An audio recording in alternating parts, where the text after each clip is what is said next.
다시 세우는 예배라는 제목으로 잠시 은혜를 나누고자 합니다. 예루살렘으로 돌아온 유다 백성들은 일곱째 달 티스리월로서 유대력으로는 1월달인데, 이달은 이스라엘에게 가장 중요하고 또 거룩한 달로 1일은 나팔을 불어서 성회를 보이고, 또 10일은 속죄의 일이고 15일은 초막절로 지키는 그런 달입니다. 이스라엘로 돌아온 유다의 백성들은 먼저 제단을 쌓고 또 하나님께 번제를 드렸습니다. 그리고 성전의 재건 예배를 드림으로써 마침내 성전 재건의 역사를 시작하게 된 것입니다.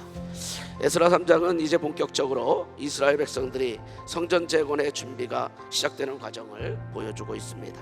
이스라엘 백성들은 이방 나라에서 포로로 잡혀가 살면서 또 민족 모두가 없어질 그런 위기에 처했고, 나라도 온 땅도 다 뺏겼습니다. 이스라엘의 영적인 자존심이요 가장 중요하게 여겼던 성전도 느부갓네살의 손에 의해서 파괴되고 말았습니다. 또한 이스라엘 백성들에게 성전이 무너졌다는 것은 이제 모든 것이 끝났다고 하는 절망이었습니다. 이스라엘 백성들은 그들에게 약속하여 주신 약속의 땅에 살지 못하고, 또 포로로 잡혀가 이름도 바벨론식으로 바꾸어야만 했죠. 그들이 포로로 잡혀간 70년의 세월은 잊혀진 또 잃어버린 그런 시간이었습니다.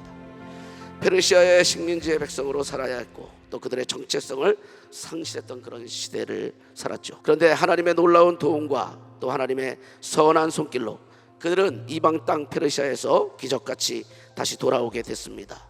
놀랍게도 감격의 시대가 다시 열린 것입니다. 1차 포로 기환 이후 이스라엘 백성들이 가나안에 정착해서 이렇게 살게 된 기간은 3개월 정도 될 것입니다. 이스라엘 백성들이 바벨론에서 이 팔레스타인까지 돌아오는 거리가 14,040km입니다. 당시로 걸어서 약 한 4개월 정도 걸린다고 합니다. 그러므로 제사를 드리는 때가 10월 달이니까 그들이 새롭게 삶의 터전을 마련하기 위해 집도 짓고 또 밭도 일구며 생활의 터전을 먼저 찾아야 했을 것이고, 그리고 3개월이 지난 후에 예루살렘에 모이게 되었던 것입니다. 이 3개월이 지난 후 각자의 성읍에 살던 백성들이 일제히 예루살렘으로 모이게 된 것이죠. 그 중심에는 제사장 예수아와 스룹바벨과 그의 형제들이 있었습니다. 그들은 일제히 예루살렘에 모여서 단을 쌓고 또 여호와께 번제를 드리고 모세의 율법대로 초막절을 지키게 됐습니다. 다윗 집안의 출신인 스룹바벨은 대제사장 예수아와 함께 제단을 그 본래 있던 자리에 다시 세울 책임을 맡았습니다. 놀랍게도 솔로몬 시대에 솔로몬의 성전이 완성되고 봉헌될 때가 바로 이 초막절이죠. 10월입니다. 이제 고향으로 돌아온 이스라엘 백성들은 감격의 시대를 맞이하고 있습니다. 다시 회복되는 제단을 바라보면서 다시 드려지는 제사와 또 그 은혜의 절기를 지키면서, 그리고 다시 성전의 기초가 놓아지고 있는 성전의 터를 바라보면서 예배가 회복되는 감격의 시대를 맞이하고 있는 것입니다. 사랑하는 성도 여러분, 우리의 삶이 하나님이 받으시는 예배의 현장이 되어야 할 줄로 믿습니다. 그러려면 먼저 우리의 삶에 무너진 제단은 무엇인가 생각해 보아야 합니다.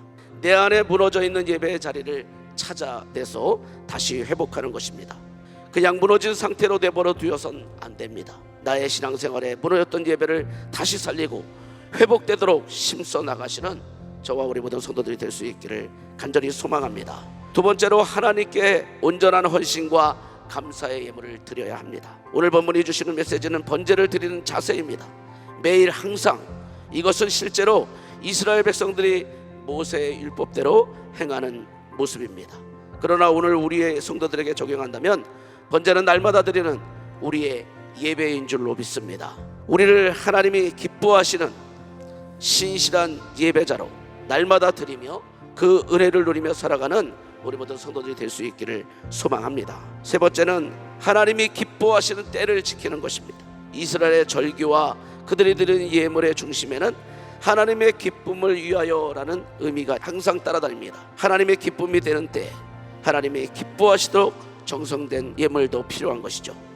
우리의 마음이 새로워지지 못하면 하나님의 기쁨이 되지 못하는 것입니다. 우리 예배의 중심에는 나의 기쁨이 아니라 하나님의 기쁨에 주목해야 합니다. 내가 받을 은혜보다 하나님께서 주실 은혜에 대한 기대가 먼저라는 것입니다. 내가 받고 싶은 말씀보다 하나님께서 주실 말씀에 대해 기쁨을 먼저 구하라는 것이죠.